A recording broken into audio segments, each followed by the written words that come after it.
Good morning. Welcome to Kansas City, Kansas Public Library and our program Seed Starting. And let's welcome our presenter, Cory Creed, horticulture agent from Wyandotte County Extension. Cory? Thank you. And thank you all for joining us this morning on this kind of overcast spring day. We've had some good weather, and hopefully that's got people in the mood to start seeds. And that's why you're all here today. So we'll go into starting with the reasons why you might want to start seeds at home. Number one is to extend the growing season. We grow a lot of things that are somewhat tropical plants, like tomatoes, being the most popular. And those can grow well here, but it's hard to get them started here for how long it takes them to grow. And so, if you can do the early part of the growing indoors and on your own, and then put them out in the garden when the weather's more favorable, you can end up with a lot longer growing season. You also have access to more plant varieties. I've got four pictures here of all the same thing, and that's because that's my favorite vegetable. And this is called broccoli romanesco, and it really does grow like that. It looks like a sculpture almost, but that's broccoli that you can eat. It's not necessarily the best tasting, but it is, I think, the coolest looking vegetable. And that's something you can't necessarily go to the grocery store and buy, but you can buy seeds and grow it on your own.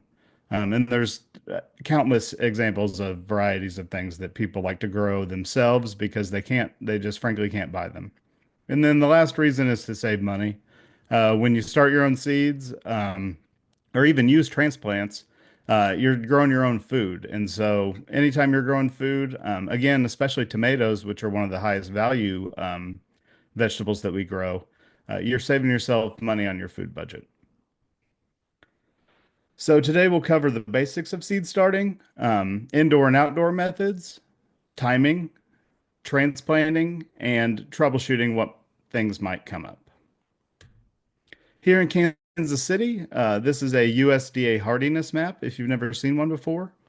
These show kind of a general idea of when frost occurs and how low the temperatures get in certain regions.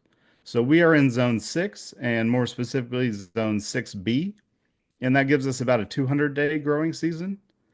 Our last frost is as early as April 8th. It extends to April 15th, April 17th, depending on the year. And so anywhere in that window is your last frost. And so after that point, you can expect to be able to plant things and have them grow without risk of dying of too cold of temperatures. So we face a lot of challenges here in Northeast Kansas. Number one being our weather. Spring weather's unpredictable, summer weather's unpredictable. It's really all unpredictable. Particularly the spring weather.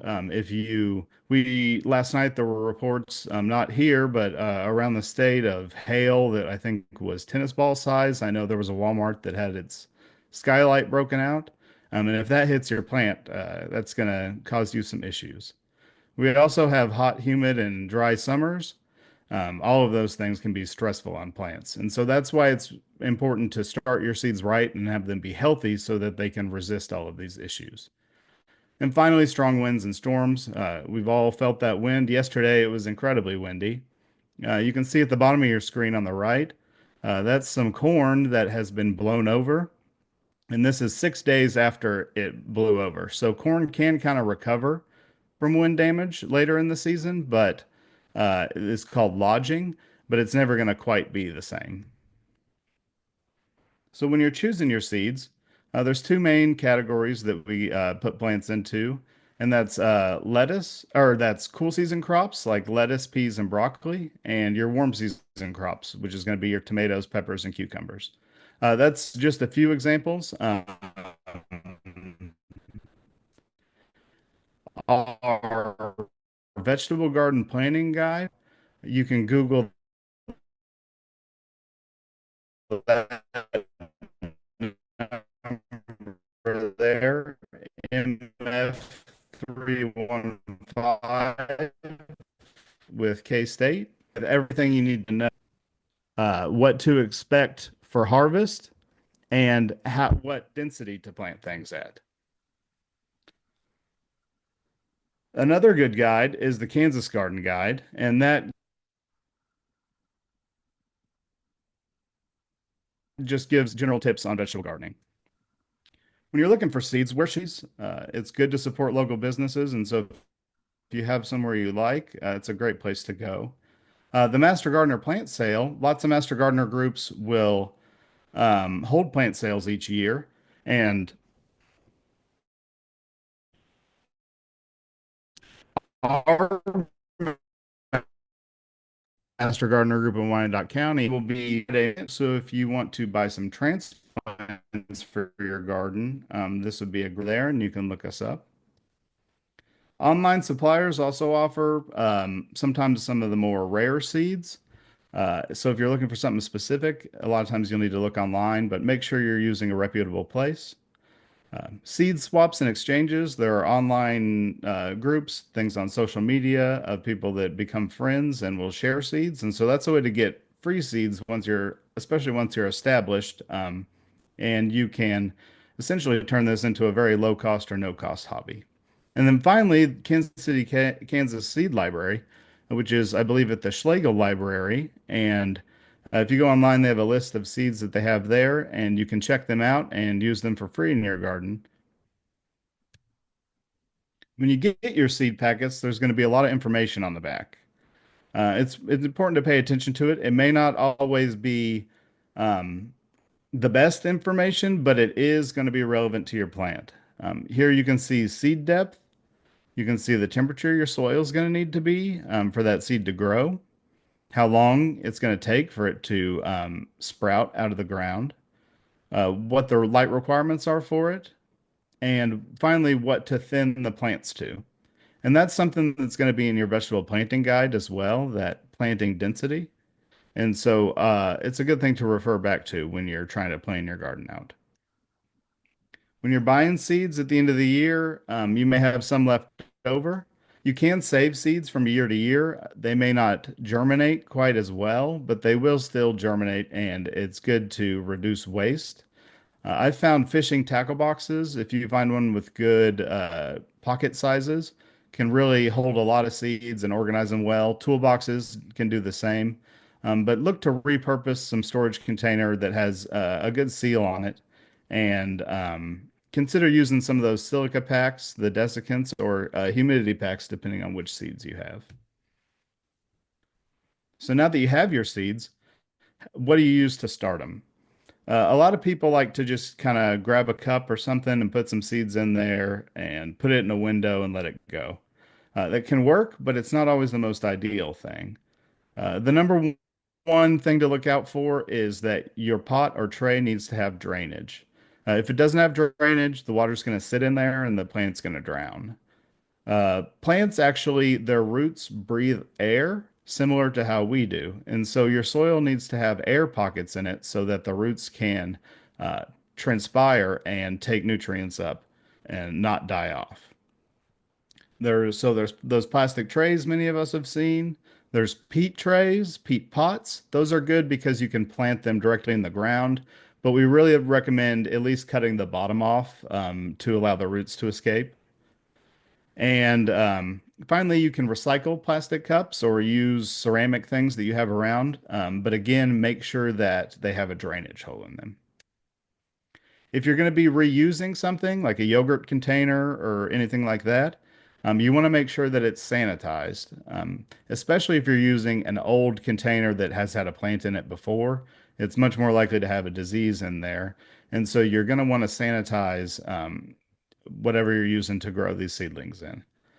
One thing that I've used when I worked at a nursery in the past, you get these 19 to 21 gallon buckets, and they have rope handles on them, and they're really good. You can haul them over to a faucet, fill them up, take them back to you, and put them up on a bench where you're working at hip level.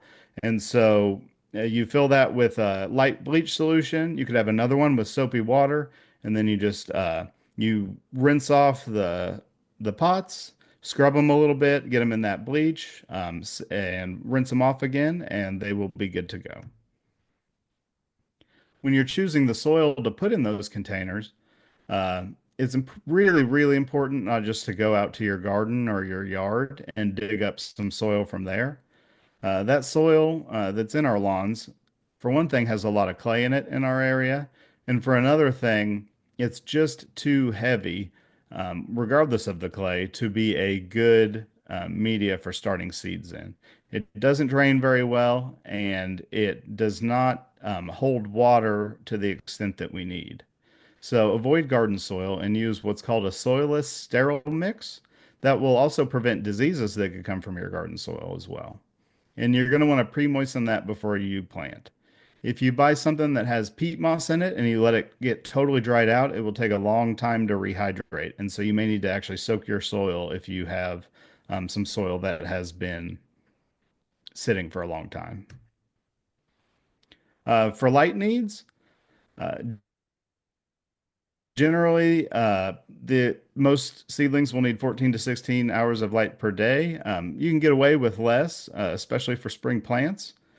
Keep the grow light for 2 to 4 inches above seedlings for weaker grow lights and up to 12 to 18 inches depending on the strength of the grow light. Here you can see a picture of some seedlings getting started with some little LEDs. You can see the lights are pretty close and they need to be in order for the plant to get what it needs. Using a sunny window can be somewhat of a problem. They provide good light during the daytime, but this time of year at night it gets very cold still, and that window radiates a lot of cold temperature right next to the plant. And so you get very wild swings in temperature, and it can harm the seedlings. And so putting in a windowsill can be more of an issue than it is a benefit. If your light isn't good enough, you'll get what are called leggy seedlings, and this is how generally how you know that you need more light. So you're going to need to either pick up a supplemental light, like they have those cheap LED grow lights you can buy online or in a lot of stores now. You may also want to have cooler temperatures. Sometimes if it's really warm, plants will grow a little faster than they're supposed to, and so if you get the temperatures a little cooler, that can help.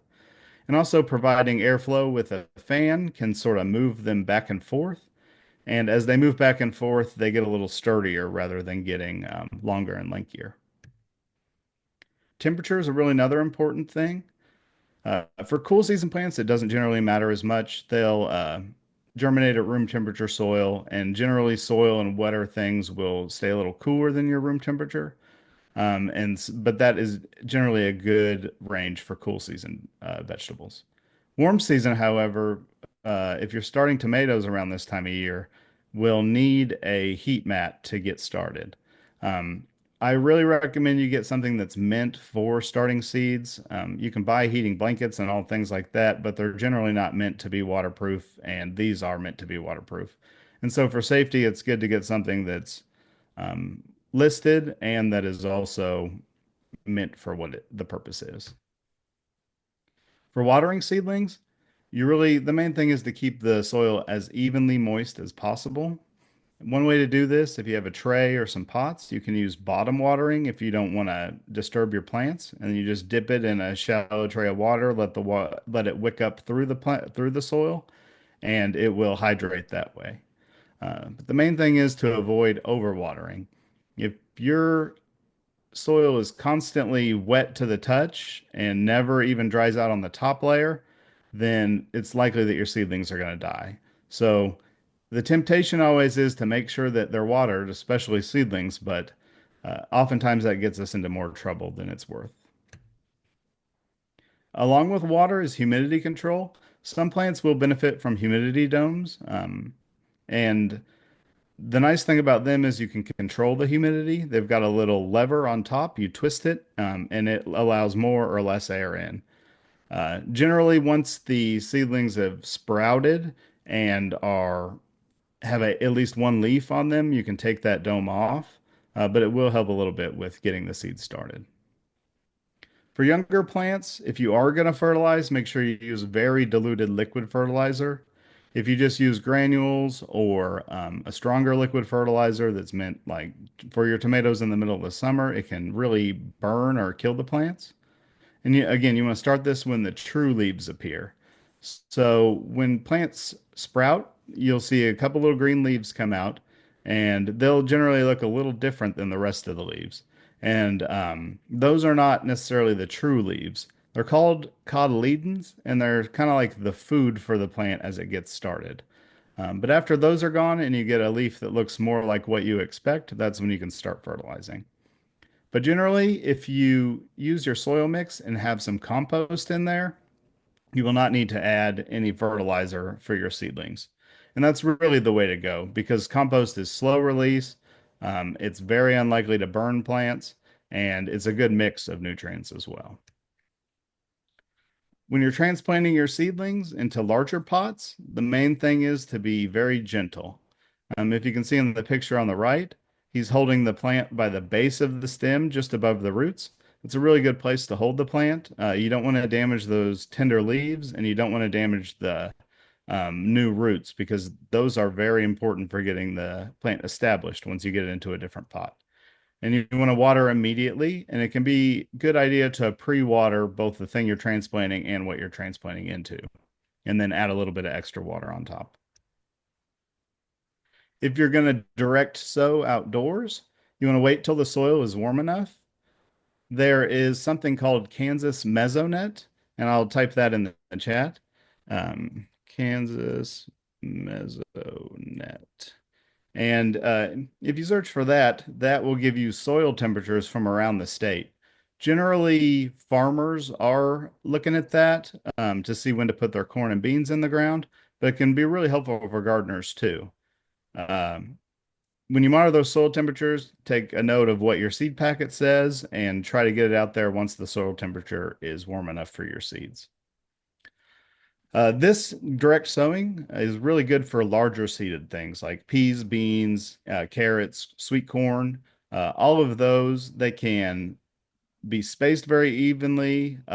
You can see them, see right where you're putting them, and they're hardier because they are larger seeds, so they're more likely to survive.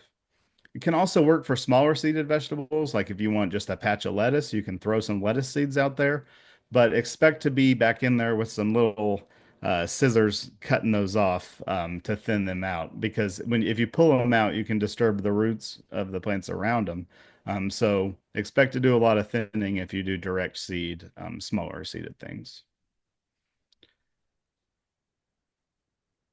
For timing, once your plants have grown a little bit and you've got them out of their starting containers and maybe into a slightly larger container, and now you're ready to get them almost out into the garden, you really need to do what's called hardening off.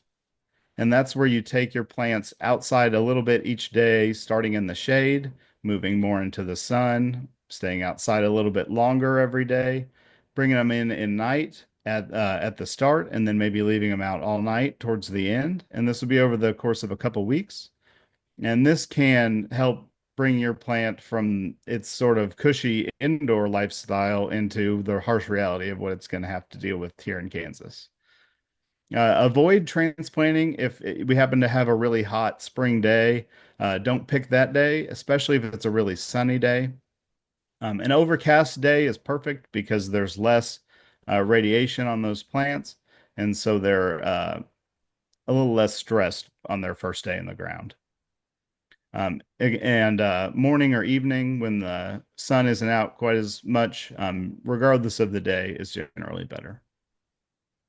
So again, that hardening off process, this is kind of what it looks like. You can see a couple trays there in some dappled shade on someone's deck. That would be sort of your first um, steps of hardening off. You can see the plants are right at the doorway, so they're ready to come inside at the first sight of anything bad. Another thing you can do is set up a little shade cloth in your garden, maybe on some tent poles with a tarp or a some of that. Can't remember what it's called, but the sort of mesh type tarp uh, that allows a little bit of light through, and you can remove that then more and more each day as the season goes or as the spring goes on. Once you are getting your seedlings into the garden, there will be some pests coming. Uh, Row covers, I'll have a picture of later, are a really good option to keep pests out, but they require kind of constant maintenance of taking them on and off depending on temperature. Uh, but the main thing to do is to watch for insects. If you've ever grown tomatoes before, that one there on the right, that's the tomato hornworm, and it's called that because it's got a big horn on its back. And they are giant. So you can see there's a tomato there, and that thing is uh, bigger than it. And so if you get those on your plants and you don't notice them, they will devour leaves like it's going out of business. And so it's really recommended to take a close look at your plants and pick things like that off before they start destroying what you're trying to grow. You can also, if you're growing things indoors, you can introduce beneficial predators. Ladybugs are probably the most commonly thought of one. They eat aphids, and the nymphs of ladybugs eat other pest insects as well. So here are those row covers I was talking about. In the bottom left, you can see it's kind of a thin white sheet almost. It's made, I'm not sure what material it's made out of. I think it's a blend, and they allow a little bit of light through, a decent amount, but really they trap that heat in there and they keep insects out. This is a flat row cover, which would be more for temperature control, whereas the floating row covers would be more for insect control. So yeah, those would be frost cloths. Use those again in the landscaping industry. Our plants at night, uh, in the transition seasons, we would want to make sure they don't get frosted. And so roll these out, cover everything up, come back in the morning, unroll them. And check the weather forecast. I was just talking to Elena. There's frost tonight, and so if you were thinking of putting it, if you were really ambitious and thinking it's of putting something out now, you'd have to wait. There is some late frost damage. We were also talking about how it can snow in April and May. And so if you know something's coming, the best thing to do is cover your plants overnight. And then wait a little bit for the surrounding air to warm up before removing the covers in the morning. If you don't, this is some corn on the left that got some cold damage. You can see it's turned purple. It should grow out of that, but it's showing clear signs of stress from too low of temperatures. And then the one on the right are some plants that unfortunately did get frosted. And so that's the end of their life, and they're going to have to start over. So, again, some common seedling issues are legginess that we talked about. Damping off is another one, and that usually comes from that overwatering. So, again, try not to overwater. And yellowing leaves are a common thing you'll see. And that could be a symptom of maybe you didn't put any compost in your soil mix, or you didn't put any fertilizer, or maybe you're watering too much. I believe the one on the right had fertilizer in it and was simply watered too much, and the one on the left had no fertilizer in it and is starting to show some symptoms. To fix leggy symptoms or leggy seedlings again, increase that light, get that light closer, lower the temperature again, and you can also brush them with your hand or use a fan to kind of blow them around. And that side to side movement will increase the stem strength and will also increase wind resistance once they get out into the field. Again, to prevent damping off, use sterile soil. Don't use garden soil. Use something you've bought that's a sterile soil mix. Increase your airflow to make sure that the water is actually evaporating. And you can use a little fan for that as well. And again, avoid overwatering. Transplant shock is something that can occur uh, once you put your plant out into the field and you think you've got all the right conditions, but it wilts as soon as you put it there. Um, Generally, that's a case of not watering it in, not providing it enough shade, so it wasn't hardened off like we talked about, or it didn't have enough nutrients when it was put into the ground. So a light transplant fertilizer can help. For heat stress in the summer, we really recommend mulching more than anything. But afternoon shade can help as well. You can make these little arbors out of cattle panel. Some people curve them over and grow like zucchinis and loofahs and things on them. And the ones on the right, more for beans. Straw, leaves, and compost all work well as mulch. And mulch really helps for two reasons. It reduces evaporation, it reduces the water needs that we have, and it also suppresses weeds. And if you've gardened at all, you know that weeds are really a pain. And so as much as you can do to keep those down and keep your work of pulling those out of the ground down, is good. One other thing that I didn't list here that it helps with is that temperature again. It will keep the soil temperature more stable because it acts as an insulating layer.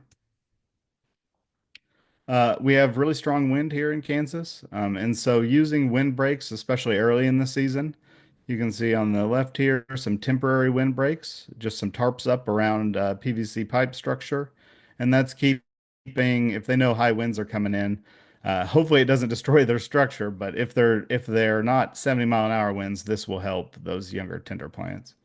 And for longer term wind breaks, a lot of people use evergreens. These are arborvitae, probably the most common one, planted along a property line. You'll see those either for privacy or in a farming setting for wind breaks. One of the problems once you get your seedlings in the ground are going to be cutworms. So you should use collars if you have cutworms. And collars are just any sort of physical barrier you can use to protect the base of the plant. The cutworm will come out of the ground, inch along the ground, come up to your plant, and only eat just right where it's attached, where the stem meets the soil. It eats that and then goes on its way. Not sure why. Seems like there's a lot more food there with the rest of the plant, but that's so if you come out to your garden and your corn, your sweet corn or your tomatoes, they look fine, but they're just on their side and cut in half. It's likely a cutworm. And so, again, what you can do with that is cardboard, a cup, or some aluminum foil. Probably not as tightly wrapped as the foil that you see here. Don't want to constrict the plant, but any of those will stop the plant from being cut. So we've got that planting guide I talked about. Here's what you're going to be looking at planting this time of year. So for February and March, you've got peas, onions, and leafy greens. April, carrots, beets, and radishes. And May, tomatoes, peppers, and squash. And so take a look at your seed packets. Uh, look at how long it's going to take them to germinate and be ready to plant and count backwards. And then that's when you're going to need to start. So for some tomatoes and things like now, this is a good time to get looking and get started on things. If you want to extend your harvest and keep your garden going throughout the year, you can start seeds all year long. And this is called successive planting. You can see in the bottom right there, there's some smaller lettuce growing, a lot of different varieties. And just in the top there, you can see some larger lettuce plants. So every 2 to 4 weeks, they go out and plant a new crop of lettuce. So that way, every 2 to 4 weeks, they have a new crop of lettuce as the season goes on. And that stops you from sometimes we get in the situation where planted all our lettuce at once and no way to possibly eat all that. And so if you stagger your planting a little bit, that can help. Beans and radishes are also a great choice, and a lot of sweet corn growers will do this as well. They'll plant a couple crops of sweet corn because since it doesn't have to harden off like normal corn, you can grow it in a shorter time period and get 2 different crops of sweet corn, or up to even 3 or 4. For container gardening, if you're looking for a place to put your transplants, but you don't necessarily have the soil available, you can use containers. And tomatoes are the ones that probably need the largest containers. You can see here some people have repurposed some trash cans all along their house. I think it looks pretty nice for what it is. And you can use really anything. If you're going to use a trash can, definitely that's where the sanitation is going to come into play, or you're going to want to buy an unused one. There's also the option of raised beds or in-ground planting. In-ground beds retain moisture a lot better, but raised beds will warm up faster and are easier to access. So it's kind of a personal preference thing, but raised beds are becoming more and more popular as something to explore. So for watering, once you have your plants in the ground, you've got your beds picked out, you decided where you're going to plant. Now you need to start watering them. And so the biggest mistake people make with watering is doing it too much. Either too much water and too often, or too little water and too often, both of which are bad in different ways. Too little water too often will usually keep your plant alive, but as soon as any major stress comes, it hasn't developed strong roots because you're providing all that water right at the surface level in short bursts. And so it's not incentivized to create a strong root system. If you water too much and too frequently, then you will end up just soaking the root zone. And again, they can't breathe. They need that oxygen in order to breathe. So the best thing to do is deep watering more infrequently. And you want to make sure the top layer of soil is dried out before you water again. And if you have a clay soil, you want to make sure that you're not creating a pocket. So dig down a little bit deeper and see how moist it's staying as you water. Morning watering reduces a lot of disease risk. You can wash off some of that dew that's formed, and you also will have that water dry as the sun comes out during the day. If you can, water close to the roots. Any water on the leaves is going to make a disease risk. So you can see this gardening can here. They're right down at the base of the tomatoes. And so that's probably the best place to water if you can. It's not necessarily always possible to do that. So if you do have to water over the leaves, do it in the morning so that those leaves dry out as quickly as possible. Alrighty. And there was something else I wanted to talk about with row covers, but I didn't see that slide. I wonder what happened to it. Huh. But yeah, there are floating row covers as well. And those floating row covers look like the frost blankets that I showed, but they sit on hoops, and you can use those to keep insects out as the season progresses. But It always um, was a picture of milk jugs over plants. What are they for? yes, that was the other part of that. So I wonder how I skipped over that. There we go. Okay, yeah. So those milk jugs, when you know cold temperatures are coming, or if you want to get your plants out earlier in the season, you can use a bucket, or preferably a milk jug, something that will let some light through and a little bit of air in. And that'll create sort of a mini greenhouse for your plants. And so take those off later in the day as temperatures warm up. But if you go out at night and cover your plants, your tomatoes with a milk jug, it will um, help them grow a little faster earlier on and give you a head start. Alrighty. Did anybody have any questions for me?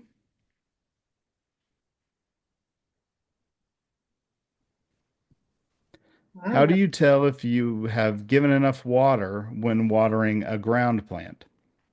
You want to generally water at a slow rate until the water starts running off the soil. When it's not being absorbed anymore, then you're just wasting the water at that point. If you have a really hard soil and that happens quickly, then what you're going to want to do is set up some kind of sprinkler system that, or they sell these drip watering systems that will slowly water it over time. Uh, but you're going to need to get to know your soil to see how it absorbs water and how it holds water. So after a big rain and maybe it hasn't rained for a week, go check that moisture level, maybe 6 inches, 8 inches, 12 inches deep, and that will give you a better idea of how your soil holds water. But the general rule is the top couple inches can dry out, at least the top inch between waterings totally. Is it bad to start seeds in a basement? No, it is not bad to start seeds in a basement, particularly cool season seeds, because the lower temperatures will be just fine for them. Main thing you'll need is some sort of light source. And if you're going to do tomatoes, heating mat, definitely. But m many people uh, start their seeds in a basement because that's where they have room, especially if it's unfinished basement or something. It's somewhere they can get a little messy. I have a question about air pockets. Like you said, Yeah. that plants need air to breathe, so they have to have air pockets. Why then, when we plant something, we are encouraged to delete the air pockets by watering to remove air or by pressing on the ground to remove air? So the pressing on the ground would be something I would not do. But the making sure, or you do need to tamp it down, but not too hard. And that's to remove large air pockets where water might infiltrate in and sit, or the soil will settle over time and move your plant. The air pockets that the plant uses are about the same size as the soil particles, so they're much smaller.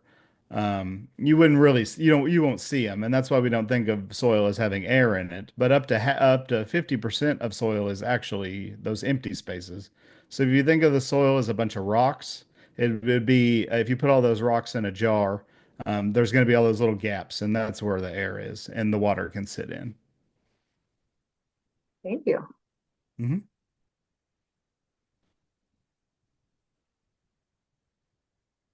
Another question about planting seeds directly into the ground. Like if garden soil is bad for seedlings, bad for planting seeds, what happens when we plant into the ground? So, if you're using the larger seeded things, they have that extra strength because they're so big, they have more nutrients in there and they can poke through that soil more easily. But for things like radishes or lettuce or carrots that basically have seeds that are the size of the end of a pencil, they cannot be buried deep at all. And so a lot of times what people will do is take like a rake or something and just scratch up the soil surface and then broadcast the seeds over that, and they will uh, then rough the soil up again so it sort of lightly covers those seeds. And then you can mulch over top of that, and that'll stop the wind or anything from blowing them away and water them in. But that stops the heaviness from being a problem.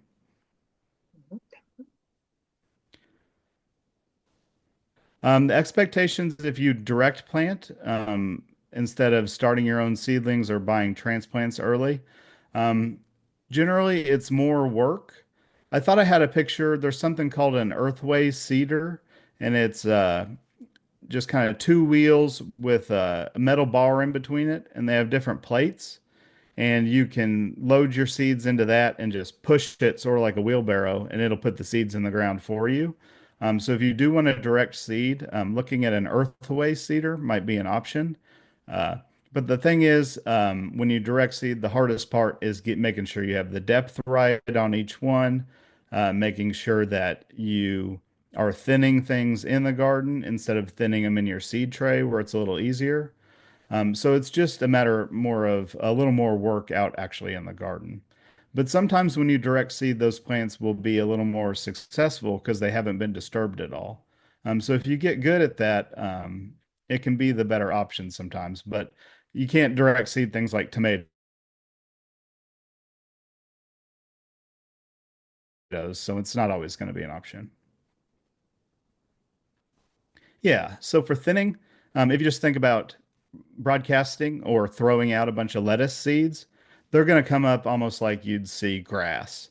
Um, they're just going to right up next to each other, all packed in really, really close, and they're not going to have enough space to grow. And so, if you use something like an earthway seeder, again, uh, that will do a little bit of the spacing for you, and so you won't have as much thinning. But if you just go out there and broadcast them like I've done before with lettuce, you're going to get so many lettuces up that you need to go in and take a few out. You can pull them out by hand when they're small, but as they get larger, the roots will intertwine. And so using scissors or something like that to go down and cut the ones that you don't want and leave the ones you do want at the right spacing, then your plants will grow um, to the best of their ability. And again, that spacing can be found in that Kansas vegetable planting publication.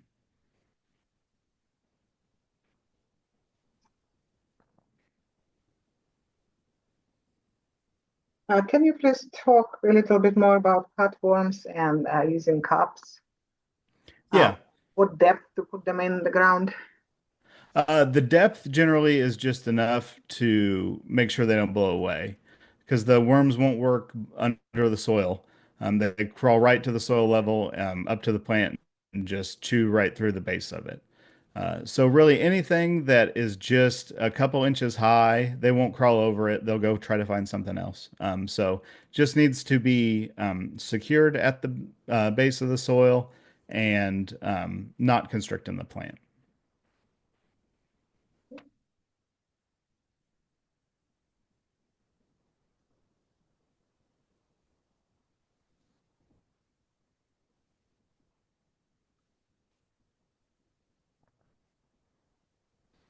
All right. Are there any other plants or flowers that can be planted to ward off certain pests? So, the planting plants to ward off pests, I think marigolds are a common one that are referred to, herbs as well.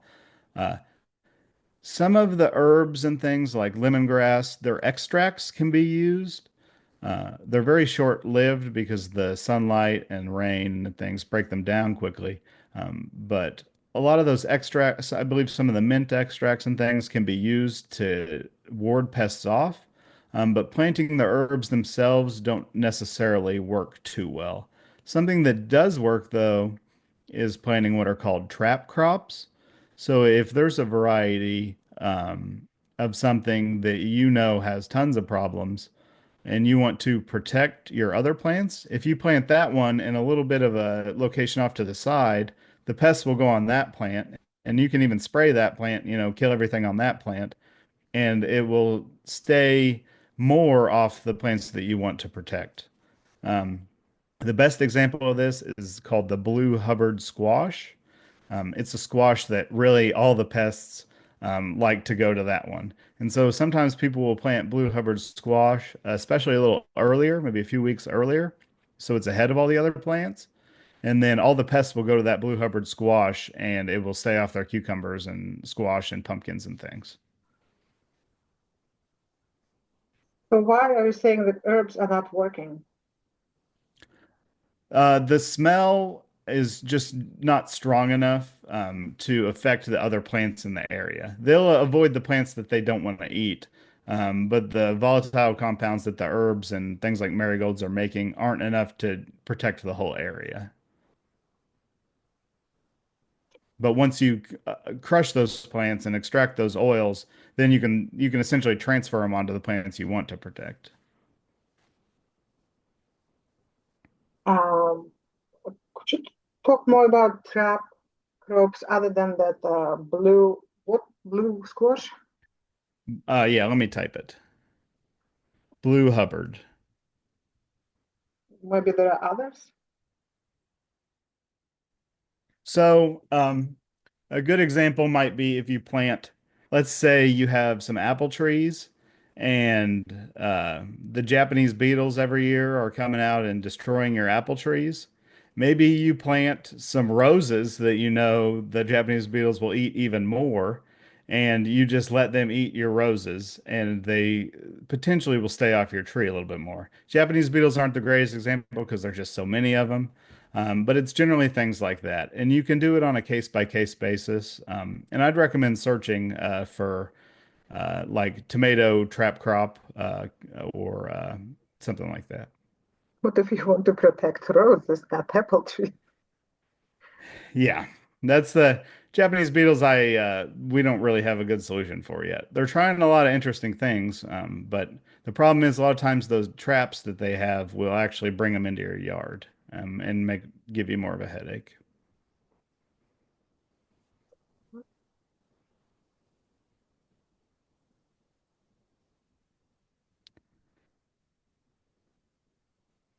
The how long will crops yield? That really depends on which crop it is. Best example for kind of how that can work is just in tomatoes. There are two types. There's determinate tomatoes and indeterminate. So if you think about indeterminate, can't make up its mind. Indeterminate tomatoes make tomatoes all year long. They never stop until the frost comes. Determinate tomatoes are determined to just get their tomatoes out, and so they produce all their tomatoes at once. So those tomato plants will only yield until they give their fruit, and then they're done. Same with corn. Same with uh, a lot of other things that you harvest, and that's just it. Um, Lettuce, you can harvest a few leaves. You can get a few heads off of it, but everything will eventually have an end of life. It just is kind of a plant to plant thing. And at the end of the season, yeah, generally you'll want to, it's important to pull everything up and get all the dead material out of your garden because that can harbor insects and diseases for the next year. They like to hang out around the plant that they were trying to get to, its dead material, and try to come back and see if it comes back next year.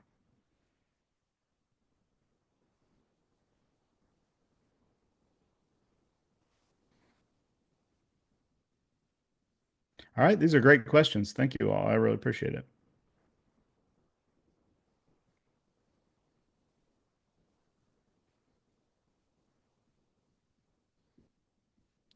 All right. Yeah, if that's it, thank you so much for coming. And Elena, is there anything else that you had? Uh, no, this is very informational. I really heard a lot of new things to me, something that I never heard before, especially the explanation why we do what we do, uh, such as air pockets, for example. You read a lot about things, but you don't read why you should do or not do something. So yes, that was very, very good. Thank you very much. And I do appreciate it. And we're looking forward working with you more and having more programs. Thank you very much. And thank you everybody for coming today. I hope you all sign up for our next programs. We have three, I believe, coming up in April. Please look at our calendar and sign up on the calendar for all these programs to receive Zoom links to be able to log in. Thank you very much, and everybody have a great day. Cory, thank you again, and you have a great day as well. Thank you. Bye-bye.